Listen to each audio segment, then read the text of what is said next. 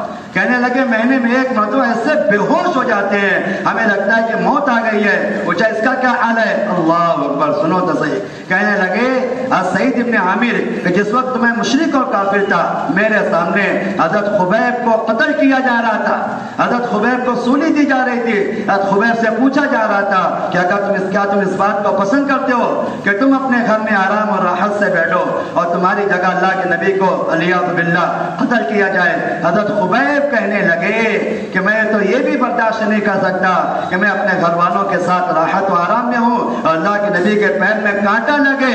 وہ بول رہے تھے مشرکین نے ان کو قتل کر دیا، اس وقت میں ان کی مدد نہیں کر سکا، مجھے خوف ہے اس بات کا، حشر میں اللہ تبارک تعالیٰ پوچھیں گے میں اللہ کو جواب کیا دوں گا، یہ سوچ کر مجھے بے ہوشی طاری ہو جاتی۔ اگر آپ غور کریں گے، میں آپ سے ایک بات عرض کرتا ہوں، صحابہ زمانے کفر و شرک میں کسی مسلمان کی مدد نہ کرنے پر ایسا افسوس کرتے تھے کہ ان کو بے ہوشی طاری ہو جاتی تھی۔ اس زمانے کے مسلمان ہو کر مسلمانوں کی مدد نصرت نہیں کرتے ہیں، کوئی غم افسوس نہیں۔ بولو بھائی، حضرت سید اس وقت تو اسلام بھی نہیں لائے کہ میرے سامنے حضرت خبیب کا یہ حال ہوا، اور تمہیں کہنا الحمدللہ، اے اللہ تو نے میری حسن ظن کی لاج رکھ لی، جتنی شکایتیں تھی اللہ نے سب صفاتیں بدل دیا۔ میں نے ایک بات عرض کی ہے، اللہ تبارک تعالیٰ کے ذات عالیہ سے حسن ظن رکھیں گے، اللہ ظاہر کے خلاف اپنے قدرت سے ہمارا کام بنائے گا۔ مسلمانوں کے ساتھ حسن ظن رکھیں گے، اللہ تبارک تعالیٰ ساری شکایتوں کو صفات میں بدل دے گا۔ بدگمانیاں ہوتی کیوں ہیں یہ بھی تو سنو، بدگمانیاں ہوتی کیوں ہیں؟ آپ سے میں عرض کرتا ہوں، میں ساری بدگمانی شیطان دلوں میں ڈالتا ہے، ساری بدگمانی شیطان دلوں میں ڈالتا ہے۔ شیطان وساوس پیدا کرتا ہے، فلاں ساتھی ایسا ہے، فلاں ساتھی ایسا ہے، فلاں ساتھی ایسا ہے، پھر ہم اپنے وسوسے کی تحقیق میں لگتے ہیں، اپنے وسوسے تحقیق کرو ایسا ہے کہ نہیں، ایسا ہے کہ نہیں، اس کی تحقیق میں لگتے ہیں۔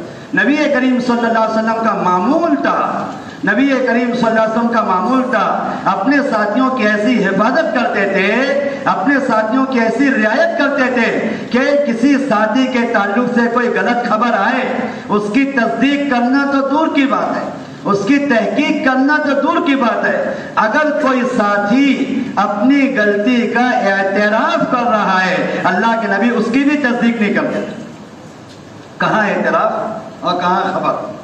آج تو خبر پہ اقدام اٹھاتے ہیں، کسی نے کسی کے تعلق آ کے خبر دی، لوگ لگ جاتے ہیں تحقیق میں، تصدیق میں، خبر کی تصدیق کرتے ہیں، خبر کی تحقیق کرتے ہیں۔ حالانکہ علماء نے لکھا ہے مسلمان کے تعلق سے شکایت کی جو خبر دی جاوے اس کی تحقیق اور تصدیق کرنے کا حق قاضی اور امام کو بھی نہیں چاہیے جائے کہ ہمیں قاضی کو بھی یہ حق نہیں ہے کہ اگر کسی مسلمان پہ الزام لگایا جا رہا ہے تو اس کی تحقیق کرے، بلکہ سیدھا کہہ دے کہ مسلمان ایسا نہیں ہو سکتا۔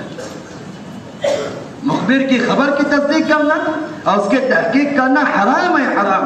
نبی کریم صلی اللہ علیہ وسلم تو معترف کے اعتراف کا اعتبار نہیں کرتے، صحابی رسول ہے، آپ کی خدمت میں آئے ہیں، زنا کا اعتراف کر رہے ہیں کہ میں نے زنا کیا ہے، 1 مرتبہ 2 مرتبہ 3 مرتبہ 4 مرتبہ، اللہ کے نبی تصدیق نہیں کر رہے ہیں، اللہ کے نبی تعویل کر رہے ہیں، ارے نہیں، آپ نے بوسہ لیا ہوگا، آپ نے ہاتھ لگایا ہوگا، آپ سے غلطی ہو گئی ہوگی، زنا نہیں ہوا ہوگا، آپ اس کو زنا سمجھ رہے ہیں، نہیں نہیں اللہ کے نبی میں نے زنا کیا ہے۔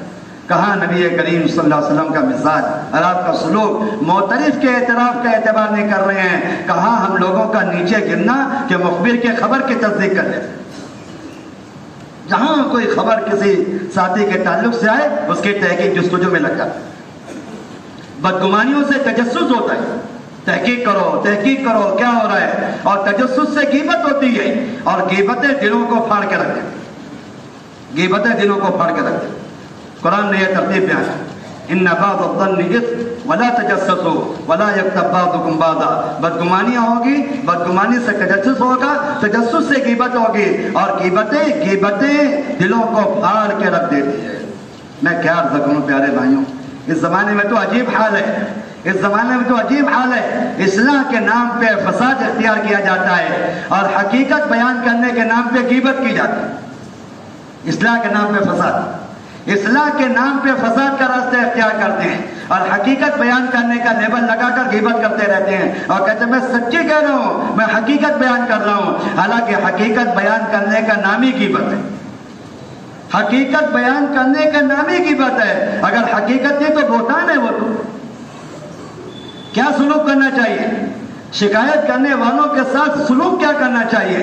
امام شافعی علیہ رحمہ کا ایک واقعہ سنیں آپ، ہم سب کے لیے بڑی حقیقت ہے، بڑی عبرت کا واقعہ ہے۔ جب کسی ساتھی کی کوئی شکایت اپنے پاس آئے کیا سلوک کرنا چاہیے؟ امام شافعی رحمۃ اللہ علیہ، ایک صاحب آپ کے پاس آئے، آ کر کہنے لگے امام صاحب فلاں فلاں ساتھی آپ کے تعلق سے ایسا کہہ رہا تھا اور میں بالکل سچ کہہ رہا ہوں، میں آپ میری بات کی تصدیق کریں، ان کانوں سے میں نے سنا ہے۔ میں درمیان میں ایک بات عرض کر دوں، جو جتنا جھوٹا ہوتا ہے نا وہ اپنی سچائی کی اتنی دلیل پیش کرے گا، یہ بھی ذہن میں رکھو۔ جو جتنا جھوٹا ہوتا ہے وہ اپنی سچائی کا اتنا اظہار کرے گا، میں سچا ہوں، آپ کسی سے پوچھ لیں میں سچا ہوں، آپ چاہے مجھے قسم کھلوا لیں میں سچا ہوں، آپ چاہے میرا قرآن شریف پہ ہاتھ رکھوا لیں، اچھی طرح سمجھ لیں جو اپنی سچائی کی جتنی دلیل پیش کرے گا وہ اتنا زیادہ جھوٹا ہوگا۔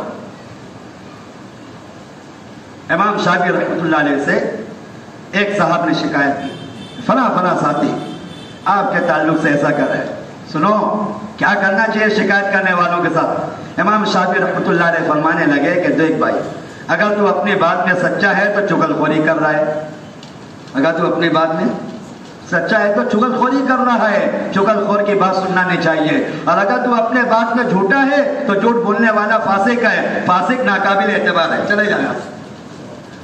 یہ معاملہ ہونا چاہیے، یہ سلوک کرنا چاہیے شکایت کرنے والوں کا۔ ایسے اپنے ساتھی محفوظ رہیں گے کہ اگر تم اپنی بات میں سچے ہو تو تم چغل خوری کر رہے ہو، چغل خوری کرنے والا قابل اعتبار نہیں ہے، اور اگر تم اپنی بات میں جھوٹے ہو تو فاسق ہو، فاسق ناقابل اعتبار ہے، جھوٹ بولنا گناہ کبیرہ ہے، تمہاری بات سننے کے قابل نہیں، چلے جانا۔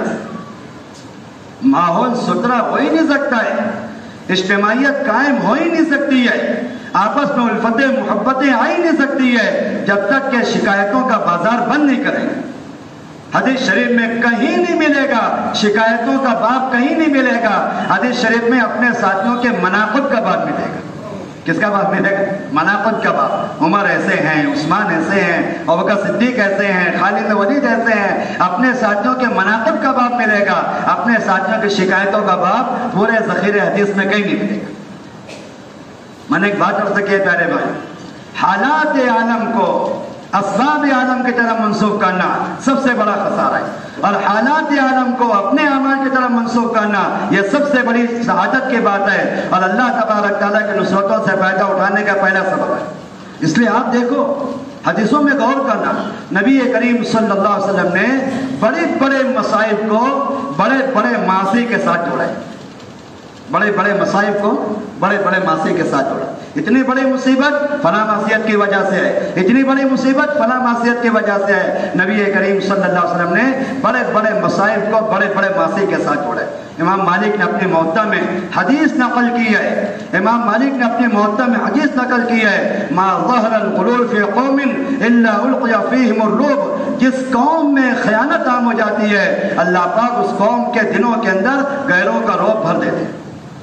اس زمانے کا مسلمان غیروں سے جتنا مرعوب ہے اور غیروں سے جتنا خائف ہے، اس زمانے کا مسلمان غیروں سے جتنا مرعوب ہے اور غیروں سے جتنا خائف ہے، اس کی سب سے بڑی وجہ یہ ہے کہ مسلمانوں کے اندر سے امانت نکل، خیانت خیانت عام ہو گئی۔ دوسری بات اللہ کے نبی فرماتے ہیں وَلَا فَشَتْ زِنَا فِي قَوْمٍ إِلَّا كَثُرَ فِيهِمُ الْمَوْتِ، جس قوم کے اندر زنا پھیل جاتا ہے اس میں موت کی کثرت ہو جاتی ہے۔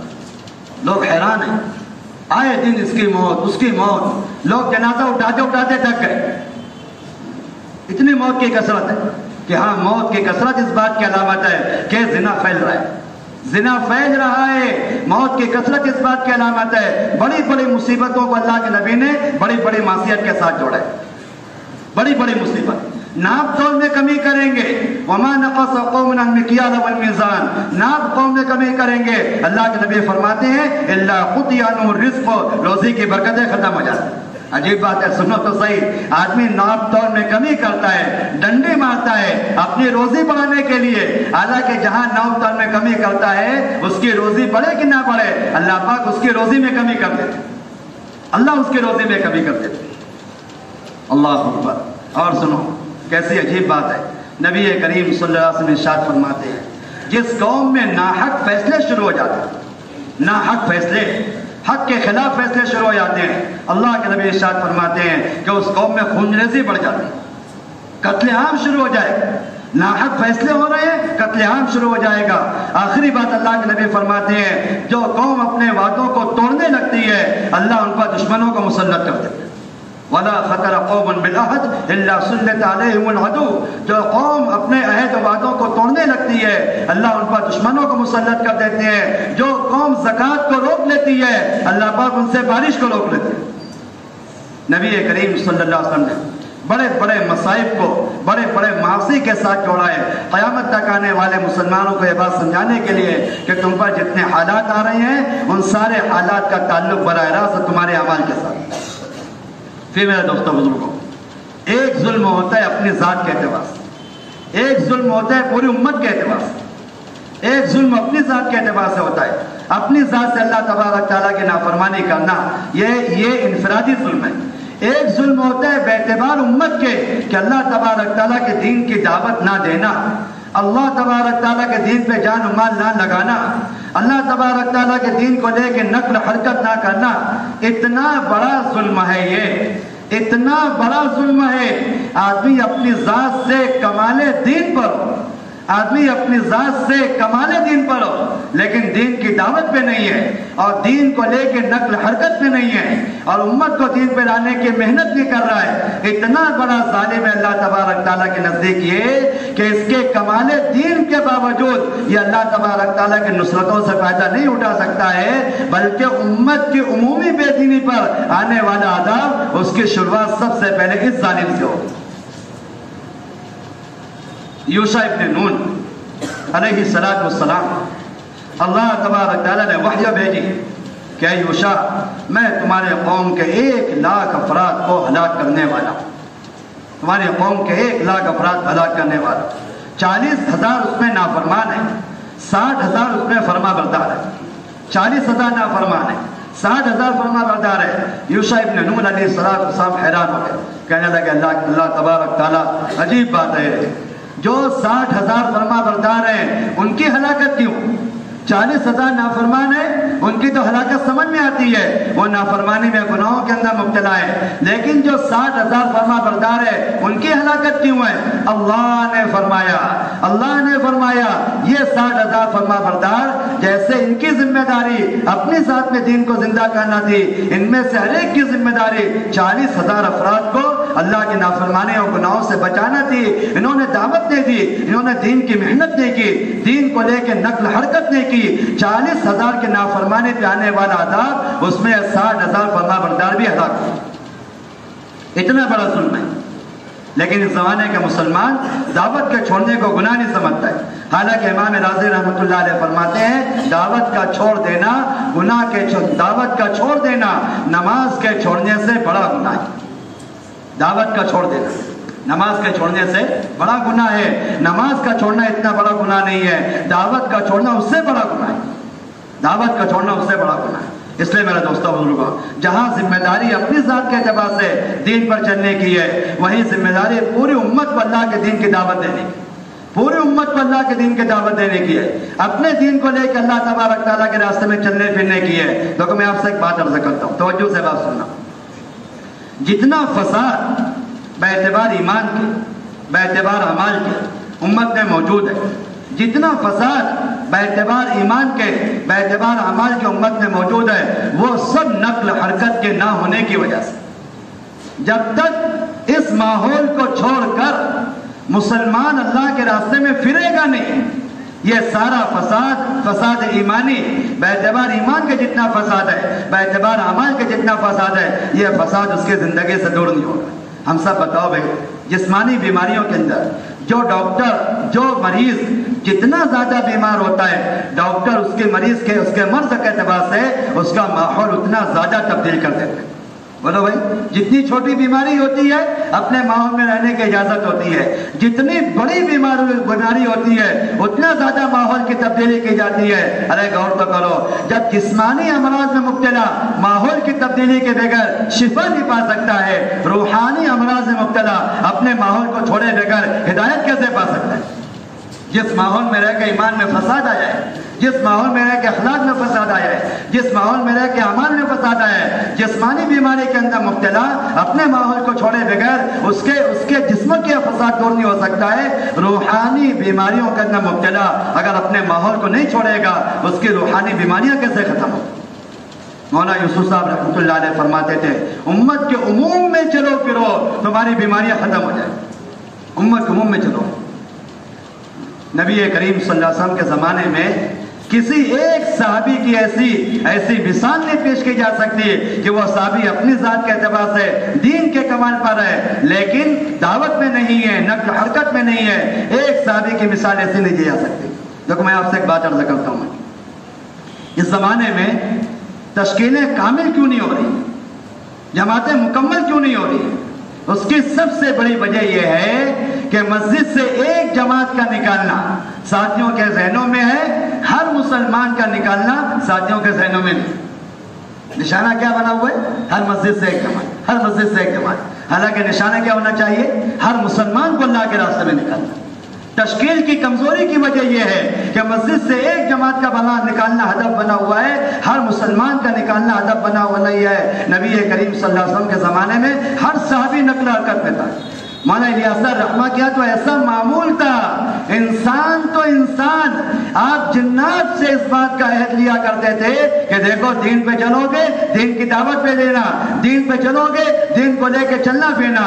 محمد اللہ صاحب بلیاوی رحمۃ اللہ علیہ فرماتے تھے میں الیاس صاحب کے کمرے میں گیا، حضرت بالکل تنہا تھے، ساتھ میں کوئی نہیں تھا۔ میں نے دیکھا کہ حضرت تنہا ہے، کچھ بات کرنے کا موقع ملے گا۔ حضرت کہہ رہے ہیں دین کی دعوت دو گے نا، اللہ کے راستوں میں چلو گے پھرو گے، 4 مہینہ لگاؤ گے، پوری دنیا میں جاؤ گے۔ محمد اللہ صاحب بلیاوی کہنے لگے حضرت چائے پیے کہ نہیں پیے؟ نیند میں کمی تو نہیں ہوئی ہے؟ میں تنہا ہوں، حضرت تنہا ہے، کوئی دوسرا آدمی دکھائی نہیں دے رہا ہے اور حضرت عہد لے رہے ہیں دعوت دو گے، نقل حرکت کرو گے، پھرو گے اللہ کے راستے میں، پورے عالم میں جاؤ گے۔ حیران ہو گیا حضرت بات کر کے فارغ، میں نے کہا حضرت خیریت تو ہے، طبیعت تو خراب نہیں ہے، چائے پی ہے نا؟ یہ کیا کہہ رہے تھے؟ کہہ رہے تھے جنات سے دعوت کا عہد لے رہا تھا۔ کس سے عہد لے رہا تھا؟ جنات سے دعوت کا عہد لے رہا تھا کہ دعوت دو گے کہ نہیں، اپنے دین کی داعی بنو گے کہ نہیں بنو گے، اپنے دین کو لے کے نقل حرکت میں چلو پھرو گے یا نہیں پھرو گے؟ اللہ اکبر۔ ہمارے اکابر کے یہاں تو جنات کے لیے دعوت کے چھوڑنے کی اجازت نہیں تھی، اس زمانے میں مسلمان نے دعوت چھوڑی، اس زمانے کے مسلمان نے دعوت کے چھوڑنے کی وجہ سے سارا ارتداد آیا ہے، دعوت کے چھوڑنے کی وجہ سے سارا جہل آیا ہے۔ لوگ محترم دوستوں بزرگوں، جتنا دین کی نسبت پر قربانی مجاہدہ کیا جائے گا اللہ تبارک تعالیٰ اتنی ہدایت فراہم کریں گے۔ ابھی بنگلہ دیش کا اجتماع، بنگلہ دیش کا اجتماع، محنت مجاہدہ قربانی، اللہ نے اپنا فضل دکھایا۔ 75 ممالک کے لوگ آئے، 10,000 بیرونی مہمان آئے، 3,000 جماعتیں نکلی ہے۔ اللہ کی شان بیک وقت دعا کے وقت خیمے میں پنڈال کے اندر 20 لاکھ کا مجمع موجود تھا۔ مولانا طارق جمیل صاحب پڑوس میں کہنے لگے 20 لاکھ کا مجمع ایک خیمے میں جمع ہو جانا یہ کسی بدعت اور عقیدت کی بنیاد پہ نہیں ہو سکتا، یہ صرف حق کی بنیاد پر ہو۔ کتنا مجمع جمع ہے؟ 20 لاکھ کا مجمع ایک خیمے کے اندر جمع ہے۔ یہ کوئی بدعت نہیں ہو سکتی ہے، یہ کسی کی ذات کی عقیدت نہیں ہو سکتی ہے، یہ سب جھوٹی بات ہے۔ لوگ نظام الدین کی عقیدت پر آئے ہیں، لوگ حضرت کی عقیدت پر آئے ہیں۔ 20 لاکھ کا مجمع ایک پنڈال کے اندر کسی بدعت اور عقیدت کی بنیاد پہ نہیں ہو سکتا ہے، یہ صرف حق کی بنیاد پہ ہو سکتا ہے۔ اگلی بات سنو، بنگلہ دیش میں اجتماع چل رہا تھا، مولانا طارق جمیل صاحب کہنے لگے میں بڑا پریشان تھا کہ میں کسی طرح اجتماع میں شریک ہو جاؤں لیکن موقع نہیں ملا، اسی بے چینی کی حالت میں سو گیا، میں اسی بے چینی کی حالت میں سو گیا۔ خواب میں 2 فرشتوں کی زیارت تھی، میرے پاس آئے، کہنے لگے چلو جنت میں چلیں گے، جنت میں چلیں گے۔ مجھے دونوں فرشتے لے کر گئے اور بنگلہ دیش کے اجتماع کے عمومی پنڈال کے اندر بٹھا دیا۔ میں نے کہا کہاں لے کر آئے ہو؟ کہنے لگے یہی تو جنت ہے۔ وہاں طارق جمیل صاحب یہی تو جنت ہے۔